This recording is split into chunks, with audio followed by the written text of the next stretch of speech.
உங்களுக்கு அதாவது தனக்கு மிஞ்சினது தானமும் தர்மமும். உங்களுக்கு உங்கள் வயிறு நிரம்பிச்சுன்னா, உங்கள் வயிறு நிரம்பிட்ட பிறகு வீட்டில் இருக்கிற சாப்பாடு என்ன பண்ணணும்?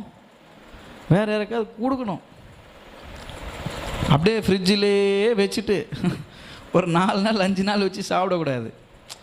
நம்மளுக்கு நிரம்பிடுச்சு இல்லை, நம்மளுக்கு ஃபுல்லாகிடுச்சு, நம்மளுக்கு திருப்தி ஆகிட்டோம் அப்படின்ன பிறகு மற்றவர்களுக்கும் அதை கொடுக்கிற ஒரு அனுபவமாக இருக்கணும். ஆண்டவர் நல்லதை தான் நமக்கு போதிக்கிறார்.